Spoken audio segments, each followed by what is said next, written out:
All right, welcome everyone. Some technical difficulties, but welcome to the Fairfield Bicycle and Pedestrian Committee special meeting.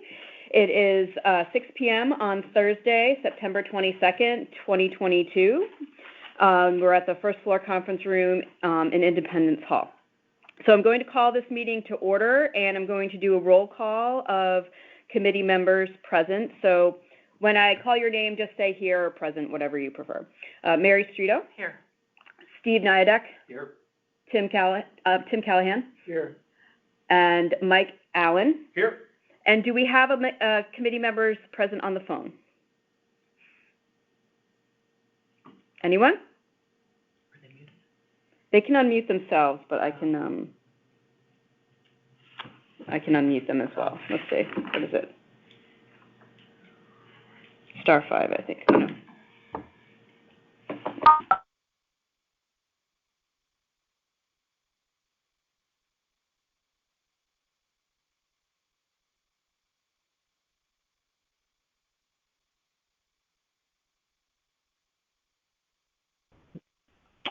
Nate Rex is here. All right, thanks, Nate. Jose roaming. And Jose is here. Okay, thank you so much. All right. So, because this is a special meeting, we are not allowed to take any votes. So we have a backlog of minutes that have not been voted on yet, and that specifically is May, June, July. I have not received August yet. May, June, and July. I have not received July yet from Tom. We did not have a meeting in August. And so Steve is recording the minutes, taking the minutes this month for September, and I believe I said, Tim, you're on board for October, and then Jose for November. So I like to start, as you know, with introductions and an icebreaker. So the icebreaker tonight, please just say your name and your role, and your question is, would you rather give up your smartphone or your computer? So Mary, do you mind if we start with you? Sure. All right. 100% my computer. 100% your computer. Mm-hmm. Okay. My phone is my lifeline. Steve. I'm going to go with computer also. Getting with computer? Yeah, the phone's portable. Santina. Santina Duranco from the Fairfield Health Department, and I would have to agree, computer it is. All right. Tim Callahan, computer. Computer. Mike Allen, I could Both. No, I can do without my smartphone. In fact, I did. My wife grabbed it on my head because she's setting up something on my phone, and I'm like, I'm feeling a little bit comfortable not having it in my hand. But by the same token, I do all of my business on my laptop, so I have to keep the laptop. Nice. And I'm Sarah Roy. I'm the chair of the committee, and I'm with Mike, actually. I feel like this is such an albatross, and I would gladly get rid of it, but keep my computer, because, I'm just addicted to it like we all are, and I don't like it. You never talk to your kids, though. Yeah, that's true. Is your kid on TikTok? No, he's not allowed. Good. Yeah. Oh, here's Bill. Hey, Bill. Hey, Bill. All right. All right. Megan wanted me to give you. Oh, thank you very much. She may be on the call. Oh, okay. So, I'm going to jump around in the agenda just a tad. I want to give my chair report now, briefly, because I want to make sure that our town folks are here for some announcements and to get you involved in some things that I found out about recently. So, my chair report, I want to start out by saying, I think I mentioned in an email to folks that the City of Stamford and the town of Greenwich are currently working together to do a bicycle connectivity project between their communities. And the East Coast Greenway is involved, but they want to make the bicycle infrastructure more robust on that route, and they're going to revise the route somewhat. And their goal is to extend this from Greenwich through Fairfield County, which would be amazing. Norwalk is on board. They're working on Westport and Darien. Bridgeport is on board. And I have no authority, but I was like, sure, let's let's be part of the conversation, but I'd like us to get to a point where we are officially committed to being involved. We're already part of the East Coast Greenway. Norwalk received their connectivity grant. I can't remember how many millions of dollars they're getting to do bicycle infrastructure. But this is a huge opportunity to partner regionally with all these communities. There was a meeting last week, which I attended. The meetings are usually from 4 to 5 p.m. on like a Tuesday or Wednesday. So how do you all feel about that? What do you think? What's involved? That's great. What's involved right now? Talking. Yeah, That's great. What is what? So the connectivity, what are they trying to do? They're trying to make it so that you could go from Stamford.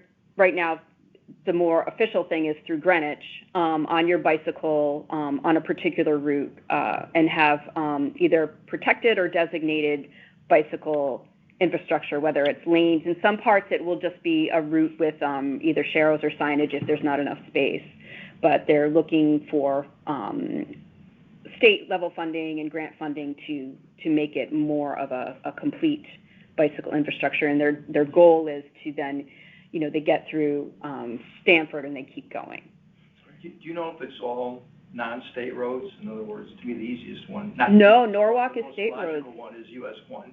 No, Norwalk includes some state roads. I can't, But is the thought to just do the post road or?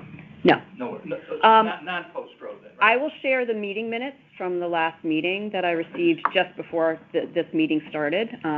Hey, Tom, how are you? Wonderful. It's like the canal in Cheshire. The canal goes all through towns, New Haven, right? Yeah, it's in the very early discussion phases, but I think it would be advantageous for us to participate, especially with Bridgeport wanting to be involved as well. So Tom, for the record, I've got you on my attendance, but we did do my favorite, the icebreaker.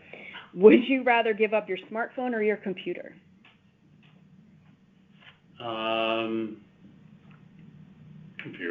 Computer, all right. You're in the majority. And we'll talk about this at another point. Although it's hard to lose your PC. Yeah, it's hard. I lost this last week. Yeah, there you go.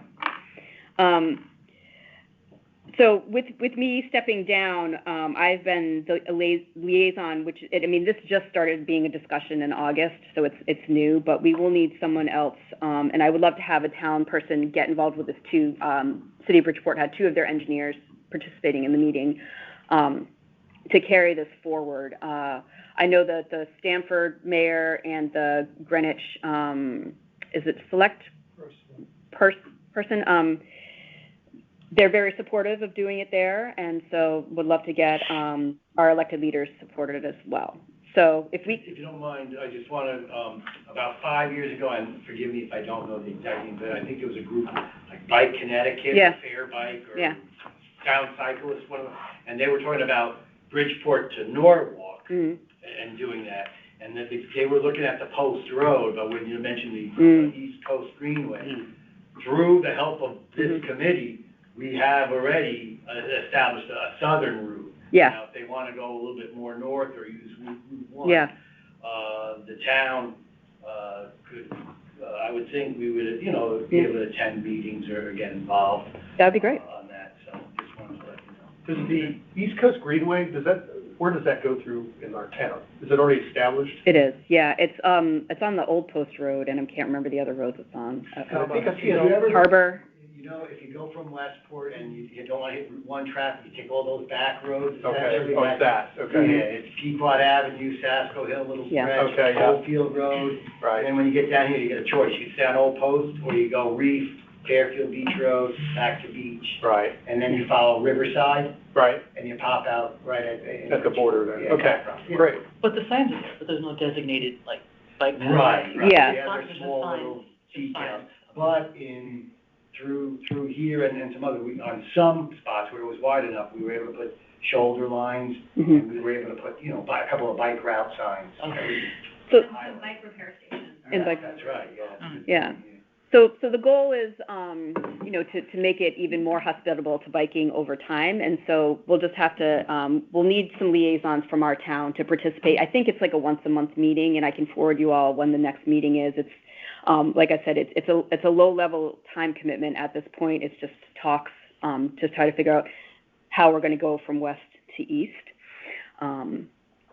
So let's see. Next on my report, sorry to say that Scott has stepped down, effective immediately. He doesn't have the bandwidth to take it on. He's missed the last 3 meetings. He's going to miss this meeting. His work has been overwhelming, and he's really sorry. He said he's had a great time being part of this committee, but he just doesn't. He feels it's not fair to stay on it when he can't give it the time that it deserves. So I wanted to let you all know. I just got that email today. So I met with Alyssa Israel last week, and she had this idea she wanted to pitch to us to put in our newsletter. I'm going to pass this around as an option for a trick-or-treat campaign that folks you can buy those little reflector tags on Amazon. You get, like, I don't know how many for $10, but like 50 or something like that. She's like, she hates giving out candy, but she'd love to give out something, interesting, useful. And she wanted me to run this by the committee. She's got some safety suggestions, and I said, we probably might want to pare them down. I love Steve's suggestion of, like, you don't want more than 5 bullets when you do something. So she said she would gladly. She's got a graphic designer she works with who can do up a nice PDF with our logo, and we can just put it out in our newsletter to folks. They can download the PDF and have a link to where they can buy the little reflectors. And you can give them out for Halloween if you want to. It's just sort of an option we're putting out there for folks. It's a great idea. Yeah. You can do that, and any leftover you can give to the library or something like that. Absolutely. Does the town sponsor a Halloween party for kids? I believe there is one going on, but I don't know if it's town sponsored or a division like Parks and Rec. Yeah, doing it or something like that. Yeah, on the green, and I know there's anything coming like that up, we should. Breast Awareness, I'm sure has an event going on, at the last day of September, first day of October, something like that. So those are, You'll be the most hated house on the block, but that's. Right. Yeah. I plan to do it with a piece of candy. Yeah. Yeah. You gotta get the big candy. That and candy, I think, is Don't they say good. small candy bars? So since we can't take a vote, I just want to get a sense of the body. Does anyone have any? And I'm sorry, Jose and Nate, I know you can't see this, but I'll share it. I'll pass it around. I'll share a picture of it over email tomorrow. But just a general sense, does anyone have any strong objections or no? Okay, cool. So we can do that, and we can put it out in an October newsletter. Just 2 more things quickly. I went to the Designing Cities Conference in Boston a couple weeks ago. That's the National Association for City Transportation Officials. I was fortunate enough to get a scholarship to go. It was very expensive. But I met the folks from Treetop Products. I'll pass this around. They do these removable bumps. You can use it for center line hardening. You can do it for bike path delineation. And they have this white paper about how center line hardening saves lives for pedestrians. It forces drivers to make more of a 90-degree turn at a crosswalk, and that improves their visibility in the pedestrians. What's the second word after center line? Hardening. Hardening. Yeah, so it forces you. So anyway, in talking to the reps from this company, they are willing, and they actually already have, to give you a sample for free. So it's being sent to my house. I think it's like 2 feet or 4 feet. It's for free. I just haven't sent it to my house since I don't work at town hall. But I'm going to donate it to the town. Well, I mean, I didn't buy it, but it's something, and I have a PDF of the white paper. There's a whole study about how that helps improve safety in crosswalks. So it's something you can use. You can use it a few weeks at a crosswalk, pull it up, try it someplace else, see if it increases safety. So, yeah, pretty cool. Finally, in October, we're going to do things a little differently at our meeting. It will be my last meeting. You all get the night off. We're not going to do updates because we're going to reserve that time to have a really good discussion about, or I hope a good discussion about transitioning myself out of leadership. Also, you know, do we as a committee want to keep this agenda structure? Like how you know, are there ways that we want to improve what we're doing in terms of our meetings, that we're just kind of like, we're in status quo mode and we need to take some time to reflect and look at that. That's for next month. For October, yep. And I'll send an email, yeah. So you get a night off and we're going to have like a little bit different of a meeting that week, that month. So yeah, I think that's it. And we'll go, because I want to be respectful, Santina has to leave early, right into Town of Fairfield updates with the Health Department. Okay, so our bike share bikes are going bye-bye. We are giving 5 over to Fairfield University and 5 over to Sacred Heart University. Oh, okay. So at least they're not going away completely, and they're going to be better served than just in our supply closet at the health department. So we give 0 for down. Yeah, management, HR just was a little hesitant about it, and the state was hesitant about giving it to business owners and hotels, but they were okay with the universities, and the universities were very much appreciative of it. So it will be going to good use. The other thing I wanted to talk about is the money for the grant that's ending September 30th. So I've been talking to Raymond over in engineering. We had originally had the plan of doing the South Pine Creek walkway, but with the time constraints, I guess engineering and DPW felt that we wouldn't be able to expend the funds. And I don't know if you're familiar with the whole situation. There's an overgrowth area. A little bit of update on that. Okay. I think, because we were looking at 2 sections of South Pine Creek. And the second section, I think we'll be able to start and keep it all on South Pine Creek rather than Reef, but I'll double check or check with Raymond. Okay, yeah, so. I'm glad I kind of gave him that one. Yeah, so. I didn't want to put you through. Yeah, so when I told him, so he came back and said they are working on sidewalks on Reef Road.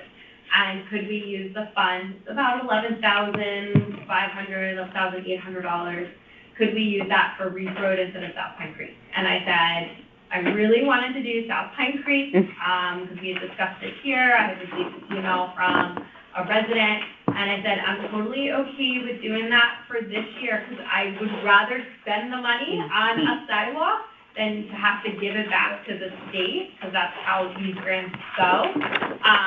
But I want your word that we can try to get this project, unless it's completely unfeasible, but it sounds like the logistics of the area just wouldn't be able to make the time constraint right now.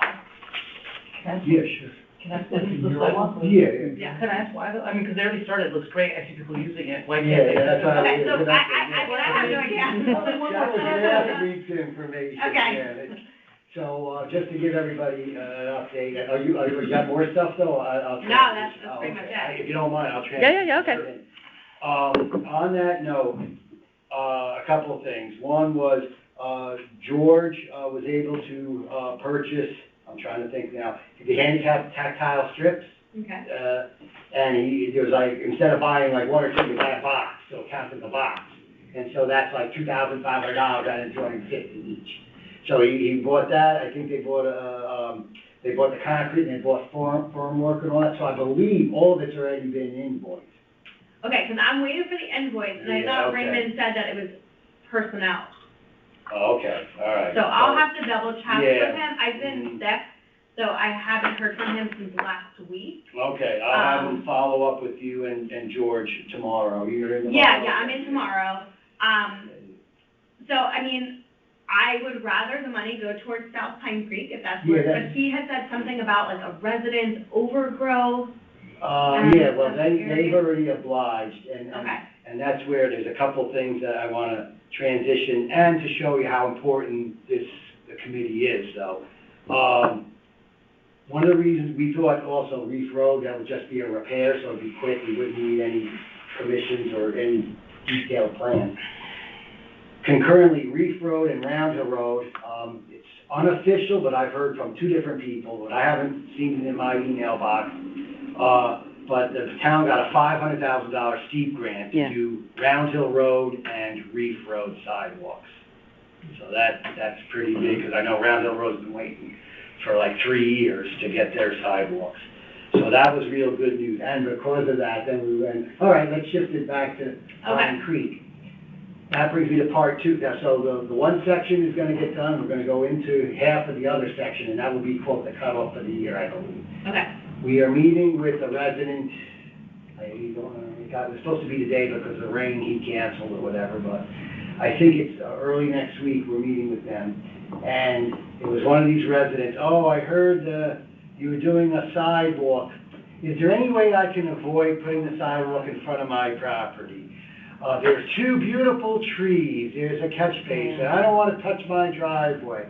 And I had to show both sides and think, I go, well, to be honest with you, this has a lot of support of the Bike and Ped Committee, Economic Development, the Pine Creek Association, you know, some members, I can't say the whole association unless they vote or say something about it, but some members of that. And so you're gonna go through, and plus you have like 6,000 feet of sidewalk, we're not gonna skip 50 or 100 feet, you know, unless there's some tremendous reason why, and then even then, we're forcing people in the road and we don't want to do that. So we may ask for an easement. Oh, well, I'm not going to give you an easement. So then it's like, okay, so what we have right now is to get through this one property, and again, this is phase 2, so you don't have to worry about it holding up September. But just to go through, we're going to meet with him, tell him we could snake around. Instead of having a 5-foot sidewalk, a 4-foot sidewalk, because there is a utility pole, a guy wire in the way. The 2 trees he would like to keep, but that doesn't mean that just because they're in the right of way, legally the town would have to post them. So if there's objection, you know, but again, if there's a lot of people that are for the sidewalk and he's the only one against it, or the tree warden's gonna take a look at it, and he deems the trees are already in decay, or, you know, for the sake of safety, maybe I'll keep one, but the other one goes, or something like that, then that's where it will go. So if that has to go to a public hearing or a quick little meeting, that might be to have a couple people pro-sidewalk, you know, attend that. And then just the flexibility of it, because, again, this would connect a whole 6,000 long feet. I'll talk to the DPW of moving now there's a gas line, of course, right in the way, and that's why and they had to put the catch basin right near where the tree is, so that's the tight spot. But if we move the catch basin, which would be about $2,500 and then some work, we might be able to finagle it around. But of course, then he has to tie into the catch basin, so then I gotta try his pipe somewhere. And so just go on, and just something simple where you're like, we're talking 50 or 100 feet of sidewalk, it gets very complicated. But the good news, and again, knowing from the meetings that we had and knowing that this board voted to go for this one, I'm using you guys as one of the allies for and I think we all agree. I mean, it's ridiculous. You can't have 6,000 and for 2 trees, you can't. It just feels like a really hard section too. Right. 2 properties there, 997, the next door. Right. So I just wanted to show you between that and then, again, when we talked about, you know, the steep grant with the Reef Road and Round Hill Road. Again, I mentioned that I met with the neighbors. I brought this project up to this board. All these things, you know, you might not see everything, you know, and you know government and the town is slow on things. But when you look at even just the last like 2 or 3 years, we had gone over it. There was like, I think we're up to about now, like over $4 million worth of pedestrian, some cyclist improvements, and some of the grants that Santina's office has been able to obtain. So everybody here should be very proud of the work and to start seeing things going. One minor drawback, but I think we fixed it, was the 4 corners in Stratfield. The bids came in at $1.7 million. We have about $1.2 million in all the budgets. We got the contractor to agree to a smaller scope. We're trying to finagle things, And, if we can get the town to maybe pony up another 100,000 somehow, we could have that project go through, and, it'd be just a little bit scaled back. But even there, based on the news of the last meeting here, if anybody wasn't here, through state bonding, through the efforts of all the people who attended the RSA, Sarah, and former members of this group, I think Alyssa and Bill Pollock were there, the Board of Ed, a couple Board of Ed people, even the police department. We got, I think it was a $2 million grant for Stratfield Road. Basically go from the Four Corners area or a little bit beyond and go all the way down towards Collingwood and Mavyville Avenue even. And then we also got a 1.5, something like that, for the area between the circle, the Post Road Circle here by the Circle Diner, and Grassmere. And that combined with the $2 million Shoreham Village Drive and Grassmere and Post Road there, we'll be able to do that section. So as I said, there, in the next couple of years, hopefully you'll be seeing a lot of construction that would help all modes of transportation. So that's great. Thank you, Bill. Thank you for all your hard work. Appreciate it. Yeah. And that's good to know. I did see the article about the $500,000 for Steve, but it didn't say where, so it's only Reef Road and Round Hill. It's Reef and Round Hill. Okay, I didn't know if it was like townwide or what. Yeah, no, okay. they're kind of, and again, just to let everybody know, we really pushed, because with the steep grant, they try to tie it into economic development. Sure. And so we're like, well, this will get the Fairfield University kids to go to that shopping center by Dobbs or by, what is it, Flipside's still there, or that whole strip, area there in downtown. Same thing with Reef. You know where the T-Mobile is now, right by Flipside? It's closing because it's going to move to where M&T Bank was over by Bob's. Oh, okay. So I was in there getting my new phone the other day, and I said, "What's going to come here?" The guy started laughing. He goes, "The liquor store." I said, "In this parking lot? What are you, nuts?" I won't work there. I don't care. So imagine that between the dry cleaner, all the gas station traffic, and then coming in for a liquor store, which is constant in and outing. Yeah. You'll never be able to get a spot to go get a burger and Bob's. There's one at Moses right Moses right next door. Yeah, he goes, the whole block is. Yeah, the Moses like right there, yeah. But as I said, It's one of those. I know you guys are volunteers, technically we are too when we stay after hours, but it's good to see, results of everybody's efforts, and everybody should be very proud of the efforts that they put in. Well, thank you so much, Bill. Yeah, we really appreciate it. Thank you. I'm doing the sidewalk already. I go down to the trail every morning, so. All right. Cool. So let's move on. Peter Coble said he was going to be here, and he's not here, so we don't have a police representation. So I didn't ask for an update. I can do a quick one for you on that one. How about just 1 minute? Yeah. Not even. Okay. Through the DOT and the Connecticut Transportation Institute, they'll be getting 2 free raised speed feedback signs. So the signs that kind of tell you your speed. They are a proven safety measure to reduce speed and increase awareness and all that. So I can't remember what the value was, but I'm going to just say off the top of my head they were like 10,000 each, something like that. So it might be 10,000 for both of them. But they'll be getting 2 free ones, and they'll be mobile, so they can move them to all areas. So that would be a police update. Awesome. Thank you so much, Bill. So in the interest in time, because I want to keep us to time, I have an update from Mary Hogue for Sustainable Fairfield and Forestry, but I'm just going to email that to everybody because it's kind of long, so I'll just email it so you all have it. And we'll move on to committee updates and business. Steve, did you have an opportunity to do a finance update? Yeah, the only thing that really changed from the last time was we received it was in the June minutes, a $100 donation from, again, Lisa Israel. Yep. Mainly because of Tom's participation in the 5K. So pouring water into cups. Yeah. Thank you for your service. You know what was interesting on that? I volunteered and she never got back to me. Maybe they had enough people or something. I don't know. I don't know. There's a million kids, running around doing it. Mainly knocking the cups over. Yeah. So the balance is $642.25. All right. $42.25. Thank you. Infrastructure and design, Nate, if you're still on, briefly, anything going on with Greenfield Hill bike route? Any news? I have not heard anything. I'm not sure. Is there a deadline that we need to get striping and stuff, or can that bleed into next year? So we got the $7,000 from the state. I just did the budget like 2 weeks ago. But that does not go into effect until October 1st.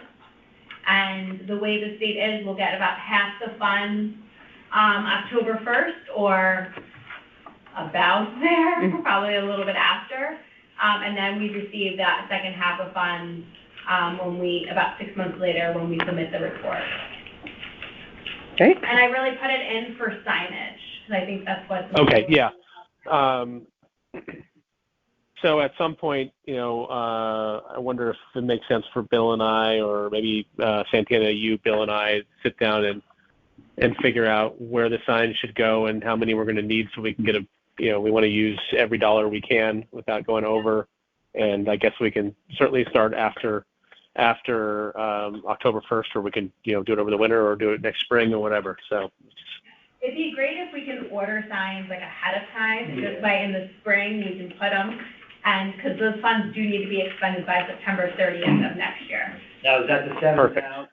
That's $7,000 just for Greenfield Hill. Oh, just for Greenfield, it's not okay. Yep, and our grant is about $15,800, that I had wrote for South Pine Creek. Okay. So you'll just have to let me know. I keep it pretty general. Mm-hmm.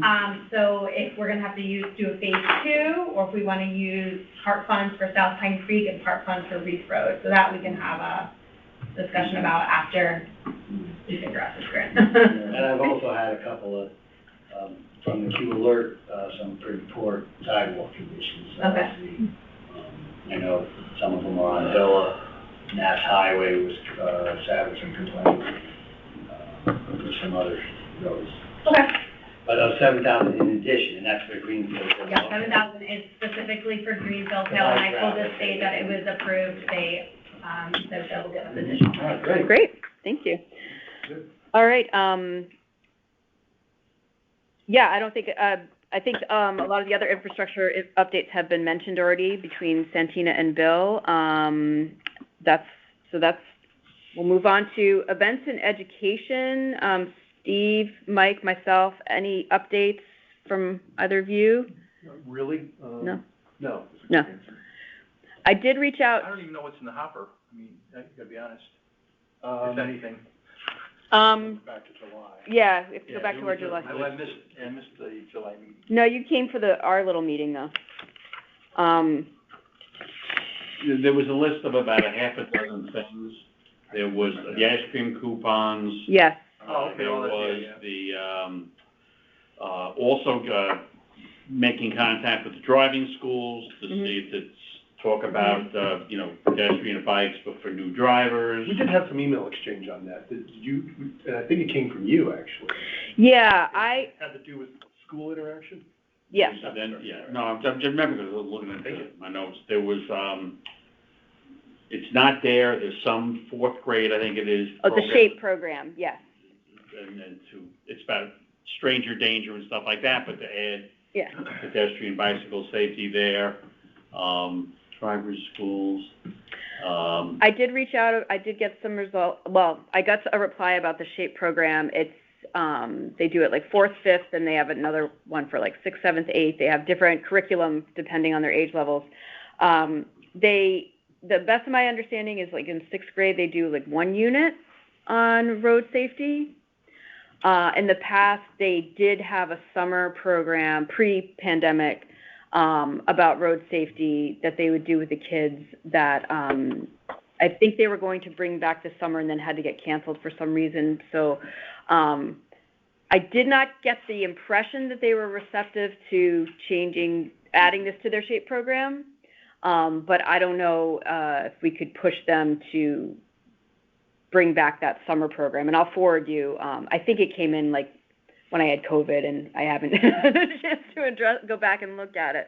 But it's probably a prepackaged program that they get from the International Associations of Chiefs of Police or something. It could be, And they're probably like, no, we got it. We don't need to be messing around with this. Yeah, it very well could be, but I think it's advantageous at that age, like 4th, 5th, 6th, to be reinforcing these messages. And perhaps Jose might be able to give us some feedback on opportunities maybe to do that through the schools, because he's involved with his son's PTA.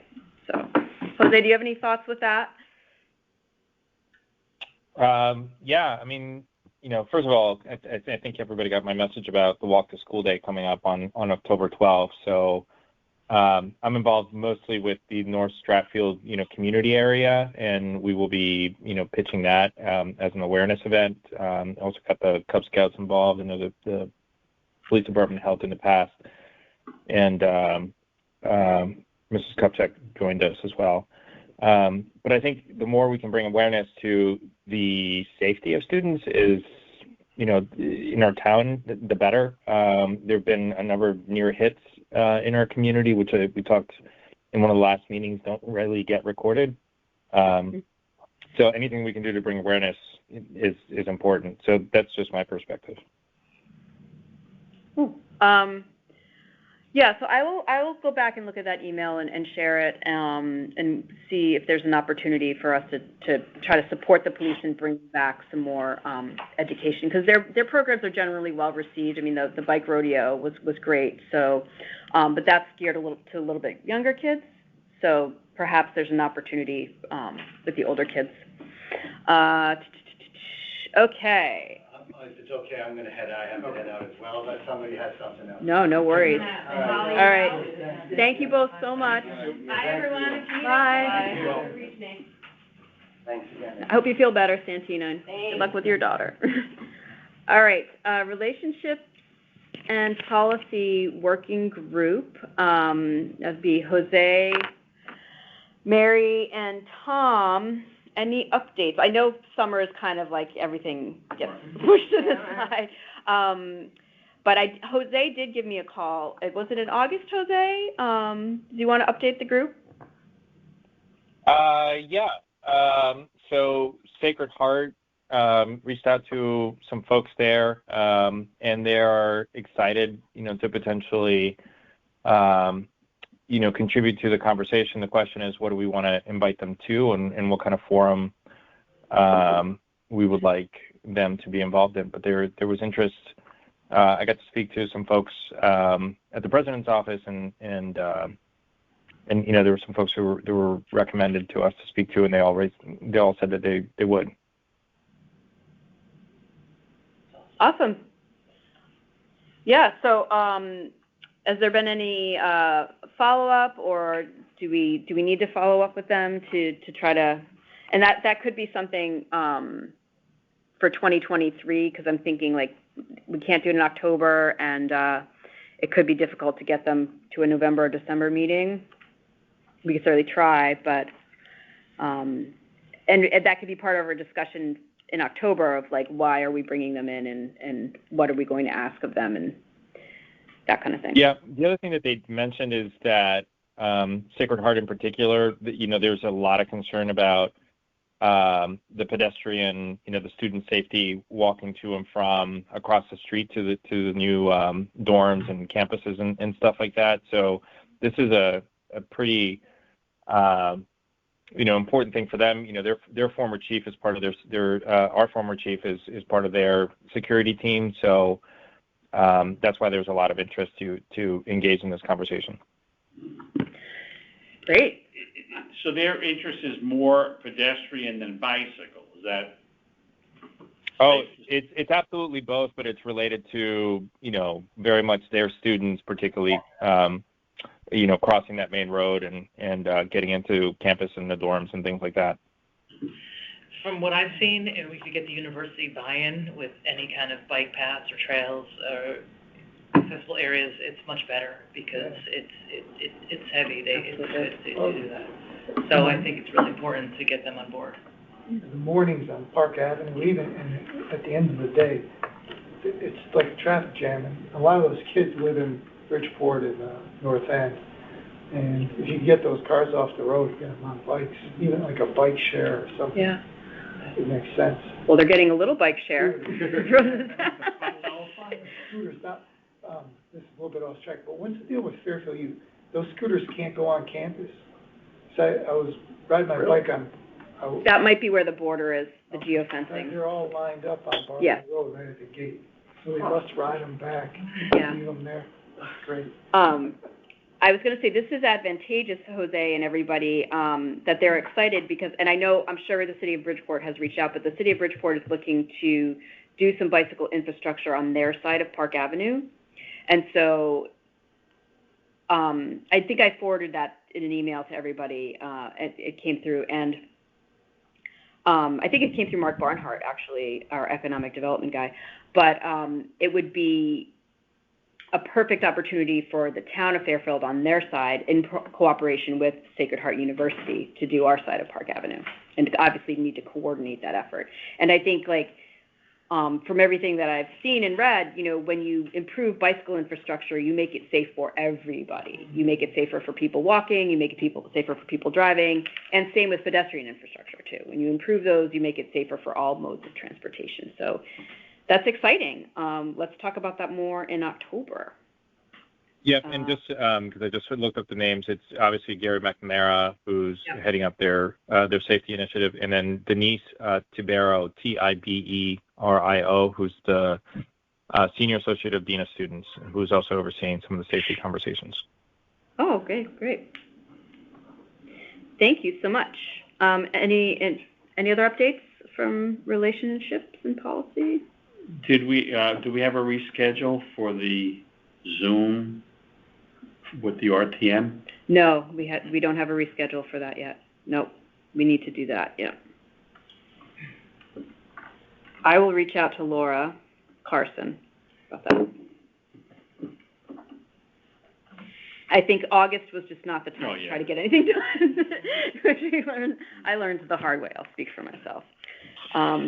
Cool. So we've got lots of time, which I'm excited for, just an open discussion to bring everybody up to speed since we haven't had a full meeting since June, because in July it was only 4 of us and we couldn't have a vote or anything. At the end of July, Steve, Mary, Tom, and myself met with Brenda Kupchak, Peter Koval, Bill Hurley, John Marsilio, Terry Brown. Am I missing anybody from the town? I don't think so. All from the town. So that's a member of the traffic unit from the police. Bill, Terry's the part-time grant writer. John is the DPW director. And Brenda's the first select woman. To have, just a talk about, we have this master plan. Parts of it have, for the bicycle and pedestrian, parts have been implemented, parts have not. How do we support the town and push them in the most loving and supportive of ways to implement some more things and make more of an impact? And they brought us up to speed with some, Bill mentioned some of the things that they're doing. That certainly a lot has been happening behind the scenes to try to get money and get plans approved. But we talked about, Brenda said, she's a big fan of sidewalks, so future opportunities to do more with sidewalks she's supportive of. And she said, well, rather than talk generally about the master plan, come back to us with like 3 to 5 things that you want to work on next year. And so I sent that to you all in an email, and I forwarded it this week as a refresher that I'd love to hear. I'm just going to open up the floor. Your ideas of, like, if you had a chance to look through it, like, what of the things, the recommendations in the master plan, like, speak to you that you'd really like to get on this list, and we'll debate it. I have a question before we go there. The master plan that I have a copy of is dated June 19, 2013. Correct. Yep. Okay, so, to me, I'm looking on page 17 here, it says immediate actions.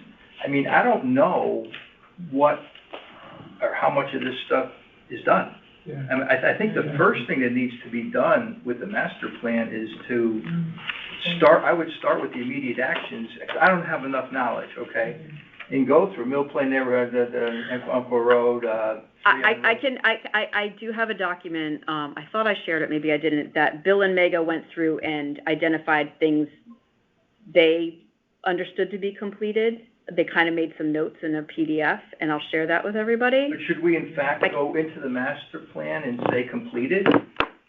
Well, we're looking to get it updated, right? As opposed to deleting it, I mean, keeping it in there, but at least let people know or that it's done, and then look at what's not done, 9 years later. Just along those lines, if the plan's 10 years old, it's Yeah. time to redo the plan. Yeah, it is time to redo the plan. I read this thing, I'm new at this, I read this for the first time.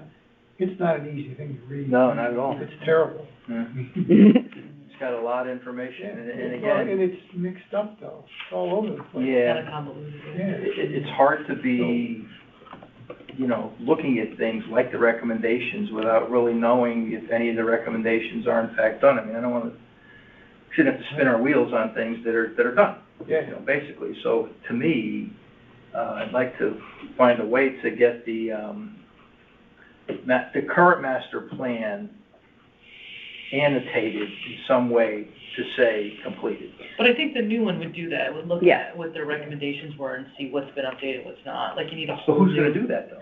Whoever did the, I forgot what they're. Well, It was MetroCog, and it's my understanding that, there has been some talk on our behalf of getting them to assist in updating that plan. Yeah. all right, but I mean, So it would not be. You don't like the way it's written, and I think yeah, I mean, Yeah. I've done a lot of this stuff, and this, yeah. it's long, it's hard to read, it's, the wording is so weak, we encourage, we ask, we recommend, there's nothing like really forceful about the document. Could you make recommendations if they do work with us to update Absolutely. it, like have Absolutely. recommendations on, and this, maybe their formatting is different now, I mean, it's 10 years, 9 years ago, but. Do we have to use them, or could we? Yeah, No. is there someone else out there that really knows bicycling and pedestrian stuff that we could get it to facilitate?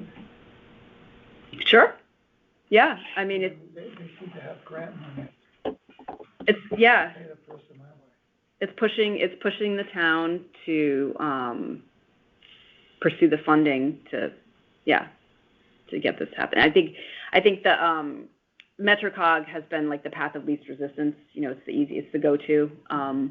But I agree, it needs improvement, and it could also, Tim, be, I don't know, I wasn't here in 2013, I don't know if the language is not forceful because of legal recommendations, from council, that they not make it forceful, I don't know. It was You knew that road needed to be fixed, and you didn't Yeah. do it, and I'm the You're client, not you know. legally responsible, yeah. And I'm I- you know, sure I- there was some pushback from the town to even go down this But, road. I mean, to everybody's point, this is a 10-year-old thing, and they're gonna have to do another one, that's wallowing in the bureaucratic swamp. I mean, she's a politician, and what she said was basically, well, what do you want? Yeah. Come back with 3 bullets or 5 Yeah. bullets, what you wanna do, and we'll take it from there. Okay. And then Yeah. the one thing, because I read at one point, we wrote down, I think she said, well, maybe you want, sidewalks and bike stuff. And then if he said it once, he said it 14 times. Don't ask for sidewalks.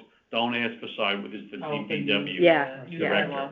There's a there's the whole thing. But you look at the bill, it's all Bill talks about is sidewalks. But there's his boss saying, don't ask us for sidewalks. There's a plan for that. Yes. And, you're not, so If it's you're gonna go- down to, bike infrastructure stuff, pedestrian safety stuff, but I think she just. But I think we need to be more specific, though. Yeah, but I think we need to be want more like. we want a bike, we have bike Signal paths. crosswalks, I want signal crosswalks. Yeah, I think signal those are. Crosswalk, okay. That's my wish. Can you go back to her, she wants 3 things, so one of them. 3 to 5. 3 to 5, okay. And you're probably gonna have to name the locations, Mary, where you want them. I think, well, Because I think she wants it as specific. that specific, yeah. Yeah, like, And the I mean, problem, start with downtown, because that's where Yeah. the most people are walking, I think. but Not just for because I live there, for but- example, we don't have the pedestrian signs at, Umpqua Post That's Road. terrible. There's no crossing. But look at next year the state's gonna put something in. So, and it's just this should be- never ending. Like, across Post Road, they have it, they don't have it on the side roads. It's Yeah. disastrous. In front of the library, you can't even cross the road. Yeah, I know. It's horrible. It's horrible. They finally redid, Post Road and South Benson and North Benson, where literally the don't walk signs were cocked at a 45-degree angle so you couldn't see them. At least there was one. The other day I was walking, there was no cross, there was no sign. I know. Because they couldn't run and there's no signs. It's like. But the problem, corresponding signs. the problem is going to be this, the town's going to say, well, that's a state road, that's a state road. No. We can't do jack on state roads.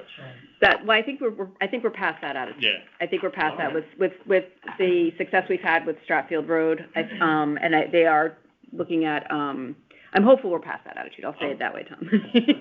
Can one of the asks be to update this plan? Yeah. And do something that, I think it's 28 pages long. Who's reading 28? Yeah. Nobody. And I the committee having input as to who does it and working alongside them. Well, maybe we should come back to Who's the them. longest standing member of the committee that's in this room? You? No, I've been on I that don't think I might be, but I thought. How many years? It's either Mike or Nate. Couple years? 6 years? If you were to go through here, do you think, I'm not saying you should do it, but would you be able to say, no, that's done, that's done, that's done? Steve, I'm sending it to everybody. I have an annotated copy. Yes, I mean, I'd say we start with immediate actions because, that's an obvious one, but everything else is just millions of recommendations, name streets. Why would- And, what does that really get you if you don't follow up on it? I mean, it's 9 years old. Let's face it, they were probably mandated to do it by some state directive. All right, fine, go get it done. And like every other, it's not just government, it's industry. Yeah, it's a nice thing you stick on a shelf, and thank God we can cross that off the list, and let's get back on with the real world kind of thing. So. Yeah, update the plan, crosswalks, Work with the schools. I mean, there's a lot of kids that say. There's a lot of stuff with the railroad station in there. I know nothing about the Metro Railroad Station other than what you read in the paper where they're putting in, more housing and stuff like that. It's finally going forward, but I have no knowledge of any of that stuff. All right, I'm trying It to. hasn't come up in any of the meetings I've been here, so, I'm trying to find this. I don't have an answer, but I don't feel comfortable, sort of saying, yeah, we signed off on this. I have an annotated copy that Bill and Megan did take a couple hours and go through it and say what, to the best of their knowledge, had been completed. Why can't I find this? Oh, okay, there it is. In what section? Of the recommendations or the immediate actions or what? Do you remember offhand? I'm sending it right now. Hold Well, on. complete the I randomly picked one here. Complete the sidewalk network on Black Rock Turnpike between Candlewood Drive and Jennings Road, on Holland Hill Road by Gould Manor Park. and Hold on, Fairfield what Road. page are you on, please? 17. 17. I just, immediately, it says immediate action, so to me, Okay. Immediate. these were the things that people 2013. thought were the hot points in 2013. Okay, 17, so develop on-road bicycle routes is that what you're on, number 1? No, I just skipped to number 3 real quick. Oh, number 3, okay. Shorter one. All right. Complete the sidewalk network on Black Rock Turnpike between Candlewood Drive and Jennings Road, on Holland Road by Gould Manor Park, and Fairfield Beach Road between the Penfield Pavilion and Beach Road. Done. And I apologize, I didn't. So Bill said done? Yeah, he said done. I didn't send this out, and I don't know why. I'm sorry. I should have shared this with everybody. So maybe another way to say it is, I originally said, we should keep them in here and say it's done, but maybe once they're done, we should just take them out, right? Well, you made an appendix, a completed project. Yeah. exactly, but does that mean we're not gonna look at newer Yeah. things though? Yeah. Because I'm sure in 10 years, there's Yeah, been 9 that's years. the reason to do a plan. But, obviously that's a list of all kinds of stuff and some concrete things, right? But isn't there something where every project in the town does is supposed to have a pedestrian and bicycle review or something? Remember that was the whole That thing? was encouraged, that's that part of that complete streets. Was that ever adopted officially? It was endorsed. But that's, no. Adopted, it's a yes or no. It wasn't that. It was endorsed, Yeah, which is BS. yes. That's weak. I have some update on that. It is weak. I agree. When I went with 6 or 7 members of the RTM to do the Villa Avenue walk at the end of August with the folks who are working so hard to make that road safer, some of the RTM in attendance brought up looking into making the complete streets an ordinance. Complete Streets policy, An ordinance. to give it teeth. Well, somebody actually wrote something up, I have a copy of something. The Complete Streets policy? The ordinance wording. Was it in the beginning of this thing? I think it's in here. I might have it with me.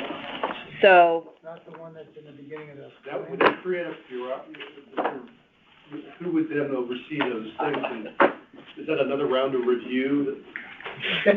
Here's the vote for you. Well, former. Yeah, I know. Yeah. A blue ribbon commission investigating. And it goes on the check sheet for like the building department. unfortunately, Mike, I think some form of that is needed to ensure that this gets Does done. anybody know Richard Saldano?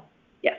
Okay, so this is to the Bicycle and Pedestrian Committee, November 18th, about a year ago.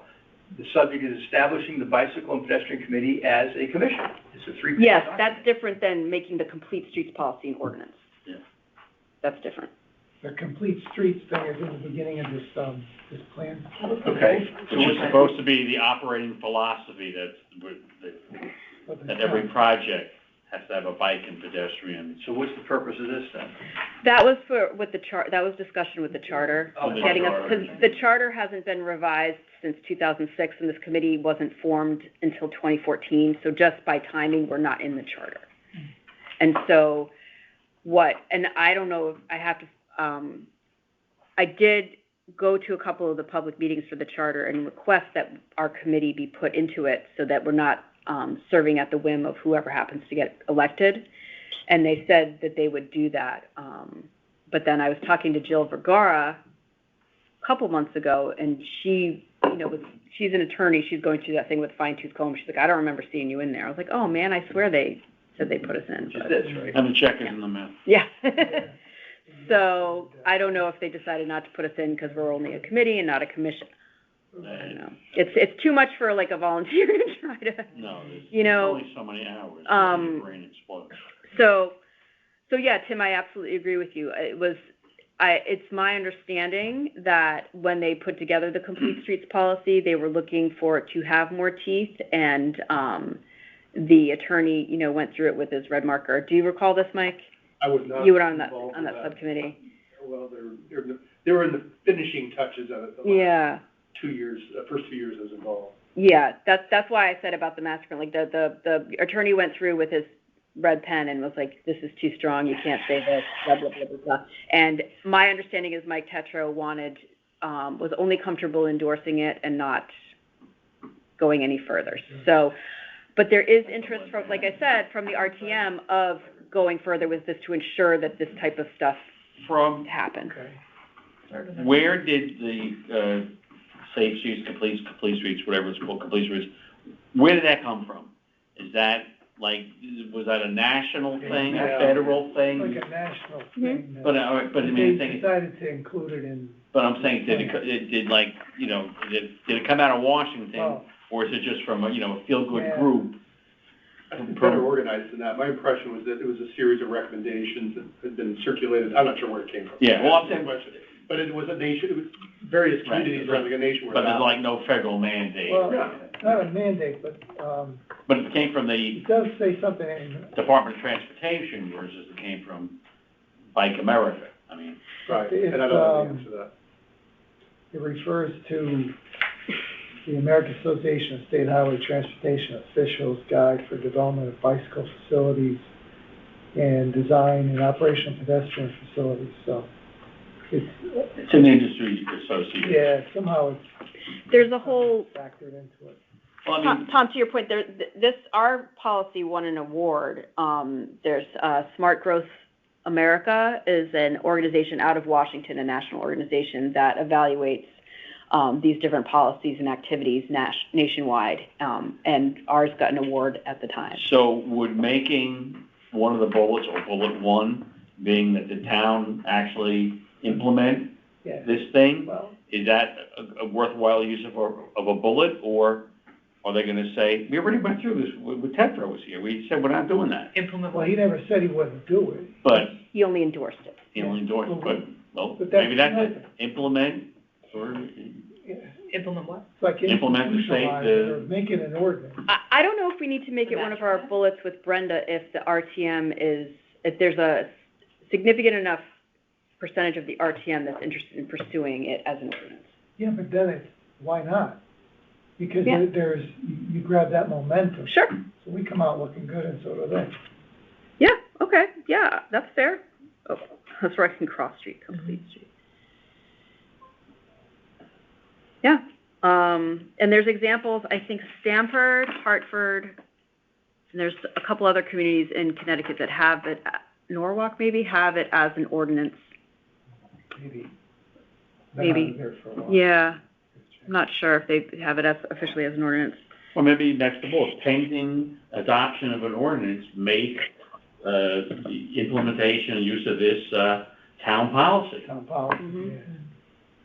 yeah. Yeah, They, That way you recognize that you may be law anyway, so why not get on the train, baby? I'm trying to think, if anybody's developing something on a street that had frontage, wouldn't they already be adopting these things kind of as a business development yes, already? it's vague enough though, Mike, it's my understanding, again, I could be wrong, because I start to read those things and I'm like, I can't read legalese. My understanding is, yes, if a developer is building or redeveloping a property, and there is no sidewalk, they have to put sidewalk in. That's why you see some newer houses, like there'll be a sidewalk to nowhere. sidewalk to nowhere.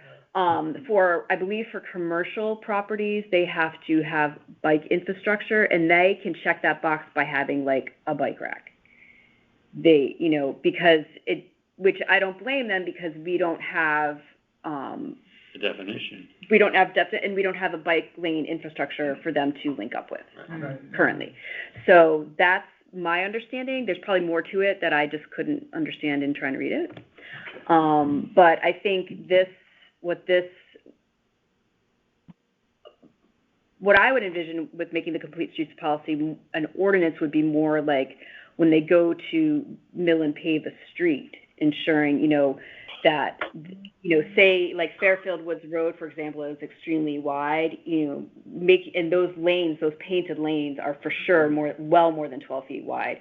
And the new DOT standard is 11 feet, making sure that they are brought down as narrow as possible, making sure that there's at minimum, when there's an opportunity, again, Fairfield Woods Road, you could have at least a 5 to 8 foot shoulder, Fog line? with a fog line. I'd like to see it be a buffered line with a rumble strip, but where the city of Cambridge, Massachusetts, and I know it's a totally different animal, but it is now a law that when you are going to fill and pave, Mary, you have to do this unless you can very thoroughly document why you can't. And because of the relationship between Harvard and MIT, the city. There you go. That's why when I started on the committee, I advocated to get the schools involved, because it's important to get things done. Yeah. That's what. Yeah, I totally agree with you. That's why I think we need to hitch our wagon to Sacred Heart. Yeah. The project they want to do. That'll be the first, protected bike lane. And I think they seem to get a lot of money because they're building, building every more year. dorms. Oh, I'm sure their endowment's insane. God. It's not? What is it, just property then, or? They do okay, but they finance a lot. Okay. That's the difference Interesting. in Fairfield U. Fairfield U. They As they go. until they have their money in place, and then they go. And guys should Sacred Heart's- they don't mess around. Yeah. Leverage the bill. Yeah, Cash toss. yeah. I It's a growing school, and yeah. they have no intention of pulling the kids out of the north end of Bridgeport. They just want to get bigger. So, I just think that if we can get involved with them, they're going to get some things done. They seem to be able to get things done. Without a doubt. I completely agree with that. I've seen it. I've seen that happen on the commuter choice at Harvard. Why don't we? They're probably they seem to be a lot more involved in the community than Fairfield. Fairfield kind of stays away on campus. Well, yeah, to the point, you don't never see, I see Fairfield kids all the time. You never see a Fairfield U kid on a bicycle. No. None of them bike down from the college to the shopping, let alone down to the beach. They all are in cars. They're all in. I think, however, though, if there was more accessibility to do that, you might. Yeah. Well, the problem is that, everybody, you come out of there, what do you got? You have you wouldn't go on North Benson, that's taking your life in your own hands, trying to bike on the street there. So you got Round Hill Road, you know, which at least takes you to the underpass that has a sidewalk, as opposed to South Benson, which is a meat grinder.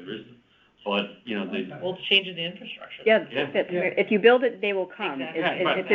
It's about induced demand, yeah. So, to get that momentum going, Yeah. who's gonna make it happen sooner? Sacred Heart or Fairfield? I think Sacred Heart. Absolutely. Because they're already spread out. I mean, Fairfield campus is pretty much contained Right. up there on North Benson. And they fly down the road, and they go down Yeah. Reef Road to see the. But Sacred Heart's all over the place now. So the main campus, then you got the GE property, and then on the other side of Park Avenue in Bridgeport, going down the hill where the town 98, community yeah. center used to be, that's their Allied Health building now. Right, by the And, Greek, I mean, of the Greek all church. the kids, it seems to me that those kids are probably the more likely to get on a bike. They're physical therapy majors, people that are. Or an e-scooter. How about this? I think it's good to get buy-in from wherever you can, though, because you never know who's going to be able to influence and how. How about this? Tim already graciously agreed when this opportunity with Bridgeport doing their side of Park Avenue came up, he agreed to be the liaison. Would you mind reaching out to Bridgeport to find out if there's any updates with where they're at? I'm sorry, I was traveling when they had their first meeting. That's okay. So, do you need me to resend you the email with the contact? No, I think You got it? And then perhaps ask them, you know, do they feel it would be appropriate to try to invite Sacred Heart to one of our meetings for November or December to start talking about this? Like maybe that's the in with them. Jose, you know, mentioned they're really excited. Like maybe, like just like Brenda wants, like give me the things you want to do. Like this is what we want to do, and Something like Park Avenue. yes, let's start with Park Avenue. I mean, we don't have any actual protected bike lanes in our town. I mean, that is, you know. But they have the clout to push, like, for concrete delineators, and they have the space. Park Avenue is wide up there. Oh, no, I You have totally that agree. I buffer mean, on the side by the you golf join course this committee, you all and hear about is, you know, all these bike trails, and there's no actual lanes, and it's like, I know. That's what I'm saying. up. He's So like, what? he's like, I was like, well, where is it? Yeah, it isn't. It's a parked car. Well, that's the same thing as he's like, they make the crosswalks, they paint the white line. Well, I'm sorry, but a white painted line isn't gonna do anything to help you. It's gotta be raised and signal. They're not ready. That's like, they have not been ready, is my opinion and experience, and we gotta keep pushing. White painted line when you put a new road, it's nonsense, I think. I mean, the level of minutia they get, when I did a tour in Cambridge, when I went to that conference, they have someone who does density control for new development, where if a developer comes in and wants to redevelop a property, do you know about this, Mary? They have to negotiate with them, not just the number of parking spots in their garage, the number of parking spots, where they're going to put it. Mm-hmm. They have to purchase zip cars. They have to purchase public transit ticket cards for all their employees. Mm-hmm. They are not allowed to charge parking monthly. They have to charge it by the day to deter parking. They have to agree on the best sun-facing corner of their space on their property to put a bike share valet, because they're solar powered, that's why it has to be on the sun facing, and they have to pay to install it. I mean, that's down the road, but I'm just saying, You like. can't get a line painted. I know, right? Yeah, but that's like, you know, we're just trying to get, like you said, a line painted down on the street, but those communities that are decades ahead of us are getting down to that level of. Like, what was it, the New Britain guys that time they were talking about? Yeah, we just put the bike line up, and we didn't look to knock out any parking, because we didn't want to have that fun. Yeah. And, you know, and a lot of these roads, people don't park on them anyway, you know, so, or if one car's parked, fine, you go around that kind of So thing. Park Avenue, Fairfield Woods, Mill Plain, these are places with underutilized on-street Mill parking, Plain, right. where we can push. We can push. So, Yeah. okay. I wouldn't park my car on Mill Plain, whack, I'm not kidding, why? Yeah. On Old Post Road, I've had cars hit 3 times. Wow. Yeah. So, all right. So, where are we at in this conversation? We want to build a relationship with Sacred Heart and talk about the Park Avenue bike lanes with Bridgeport. We need an updated plan like yesterday, our master plan. So is that what we push for instead of, I think those are three really good, powerful objectives to start with. And the complete streets policy is an ordinance. Those are the three things? Okay, so update plan. Yeah, I'd like to add another. Yeah, leave it at, Oh, is that Jose? Yes. Yeah, I mentioned this to Sarah already, but I think that there's a huge imbalance between some schools having safe passage to schools for kids, and then schools not having that safe access. So I sort of said this already. Walk to School Day will be a really great opportunity for you guys to come see what's going on in North Stratfield. There's massive problem, and it's a self-perpetuating issue because of the 25-30% of families that could walk to school. The high percentage of them choose not to because it is unsafe. So that means more cars on the road, which complicates the traffic problem and safety problem. I could probably make the same argument about Fairfield Woods Middle School, and that Ward area as well. So for me, the recommendation that should be near top of the list is playing off of what's on page 11, which is to do an audit of the safe passage to schools concept and identify high priority areas, which of course personally I would very much include North Stratfield. Sure. And Jose, I think there could be an opportunity with Secretary Buttigieg. He's looking to strengthen the Safe Routes to Schools program. Are you all familiar with how that was once robust? Absolutely. It's a huge platform of his. In reading the plan, it talks about the money from the Department of Transportation for the audit. That money, of course, doesn't exist anymore, but there are new initiatives that are being discussed and vetted. There are associations like the Safe Routes Partnership that are very much focused on this, can provide consulting and guidance and whatnot. It's only going to take one tragedy to make this, why didn't we do something? And it's pretty serious for kids trying to get to and from school, particularly our youngest. Yeah. Yeah, I think that goes in with all the sidewalks and the crossings, though. I think that's tied into putting in where they're most needed, whether that be schools, downtowns. I think that's just what the master plan can look at. Where's the most frequently used areas, as such, and that could be. I think they're needed in a lot of places. For sure. I think was thinking more of it's always about the money, right? And if we know that the federal government's working on re-strengthening their Safe Routes to School program, is that a way for us to push the town to say there's going to be money to do this? So that was just my thought. But isn't that something that the public schools should be interested in doing? Maybe a little push from us, but man, they ought to do that. Why aren't they doing it? Yeah. Oh, I think Jose was going to reply. Were you going to say something?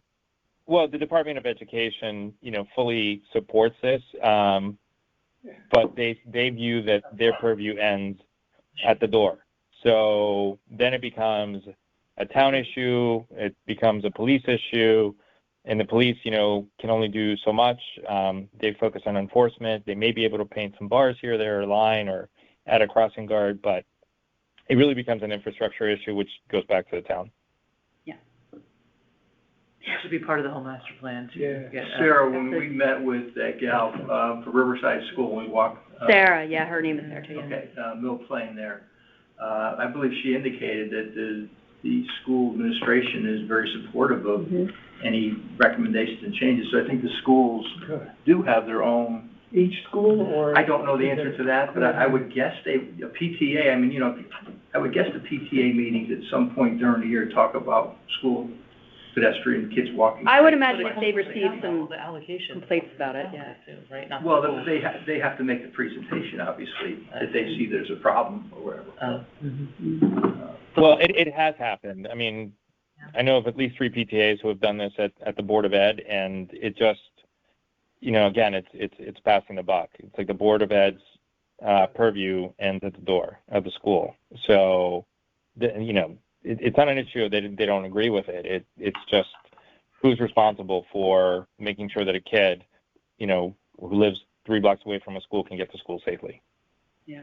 Yeah. I'm gonna guess it differs greatly from school to school. We happen to go to Mill Hill, which is doesn't have great accessibility. Yeah. Walkability. There's no way a kid could walk there. But I think North Stratfield and some of these other places that are have the communities built up around them. Yeah, there's greater opportunity. Differs from school to school. Mm-hmm. Well, interesting, you know, my son went to Sherman School, and, Yeah. you know, when I go through there at 2:30 in the afternoon, there's cars lined up for a quarter of a mile. Right. And I guarantee you that 3/4 of them live in walking distance. It's a vicious cycle. And we're paying for their seat on the bus. Exactly, and that too, that's a whole. Well, and the buses are empty. Yeah. I know. Yeah. They ought to start cutting back on the buses and say, you know what, you're not using them, they're gone. I think it's a couple of things as I understand it. One is like some parents are picking up kids to take them straight to activities. So that's an issue. The other issue is it's a vicious cycle because as a parent, you'll say like, I don't feel safe for my kid walking to school, so I'm going to drive. And then you're part of the problem, right? Because you're creating more traffic. I know that's exactly it. Back to if they build it, it will come. If you build it, they will come. That's why I was saying that it's not just with that areas, it's all across the town. It's a more of a better mindset, it's better infrastructure. It's you know, across the whole town. I think it has to change. So you gotta start somewhere, right? So is the starting point schools, you think? I don't know if I can make that decision, but I think, you know, it should be looked at heavily, of course, but I think also, you know, they need to look for areas where it's a high risk. I'm in safety, so I do risk assessments. Where are the most accidents, where people are getting hit, where are the most walking, so they have to put that in the red zone, where people are more likely to be injured. Do they have that information? I'm sure the cops do, sure they do. The police, yeah, I would think with FOIA, you can force them to share some things. Why wouldn't they? But they should look for high-risk areas. Yeah. The other thing, it would take coordination with PTAs and volunteers. I was going to mention, it's sort of adjacent to this. It's not fixing infrastructure, but a lot of schools, particularly in like more dense neighborhoods, are doing school streets where during drop-off and pickup times, they designate certain streets around the school are no cars. Yeah.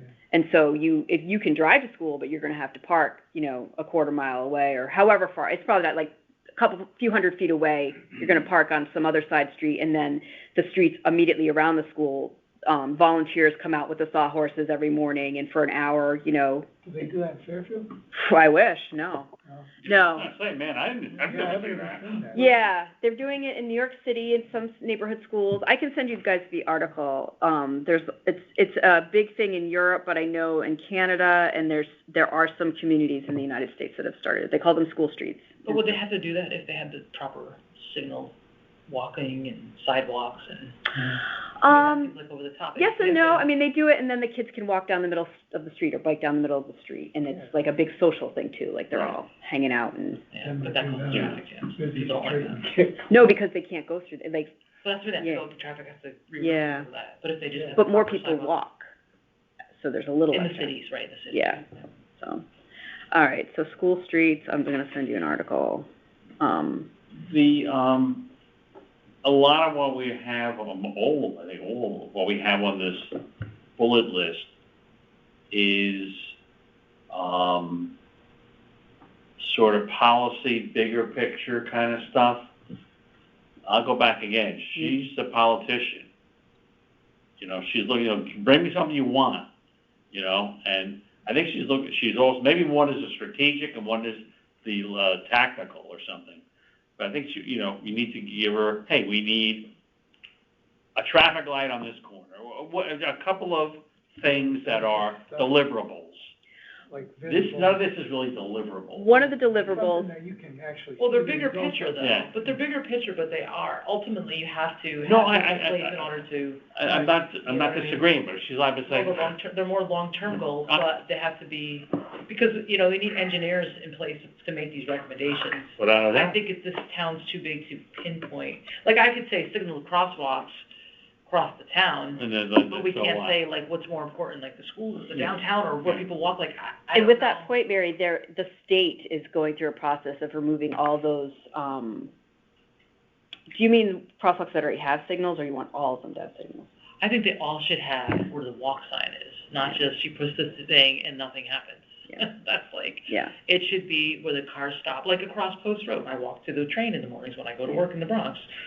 It's across Starbucks, the whole 3 sections go off. From where I live, Post Road, I can cross underneath the underpass and walk to the train station. And that's nice. You have that on the Post Road because the Post Road is a Connecticut road, whereas the town of Fairfield doesn't have that. Mm. So I think the signal, when I say signaled, I mean the walk sign, to go, and then everybody stops. Yeah. We don't have that, and that's crazy to me. One of the things that Brenda seemed open to as a deliverable was trying some pilot bike lane programs, and Bill seemed generally supportive. Fairfield Woods Road is extremely wide. Mill Plain Road is extremely wide. We're already talking about Park Avenue. They seemed open to those as deliverables.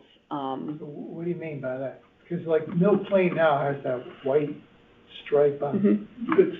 So you're gonna turn that into a regular bike lane, and so people can't park? Not that they do, but.